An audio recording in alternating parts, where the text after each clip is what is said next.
An open letter to the Turkish people.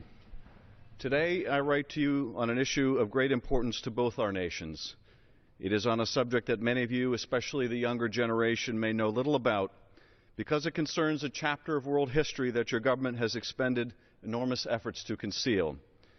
Turkey has been at the center of human civilization from Neolithic times to the present, and your arts, culture, and science have enriched the world.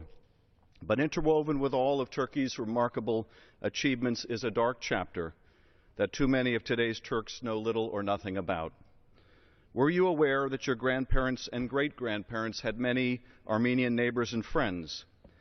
That 20% of the population of today's Istanbul was Armenian?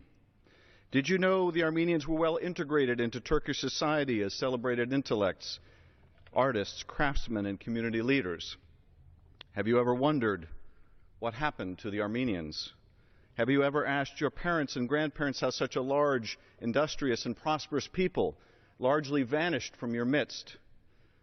Do you know why your government goes to such lengths to conceal this part of your history? Let me tell you a part of their story. The rest you must find out for yourselves.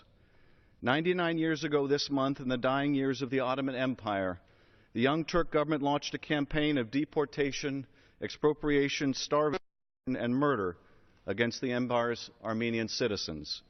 Much of the Armenian population was forcibly removed to Syria, where many succumbed during brutal forced marches through the desert heat.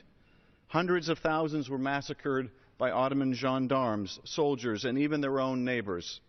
By the time the slaughter ended in 1923, 1.5 million Armenians had been killed in what is now universally acknowledged as the first genocide of the 20th century. The survivors scattered throughout the Middle East and the wider world, with some making their way to the United States and to Los Angeles. It is their grandchildren and great-grandchildren who I represent as a member of U.S. Congress.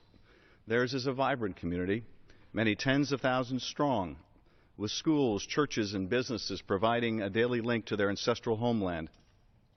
And it is on their behalf that I urge you to begin anew a national conversation in Turkey about the events of 1915 to 1923.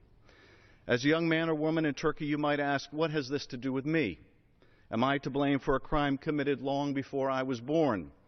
And I would say this: yours is the moral responsibility to acknowledge the truth and seek a reconciliation with the Armenian people that your parents and their parents could or would not. It is an obligation you have inherited, and one from which you must not shrink. For though we cannot choose our own history, we decide what to do about it, and you will be the ones to shape Turkey's future. At the end of World War II, Germany was a shattered nation, defeated in battle and exposed as history's greatest war criminal. But in the decades since the end of the war, Germany engaged in a prolonged effort to reconcile with the Jewish people, who were nearly exterminated by the Nazis during the Holocaust.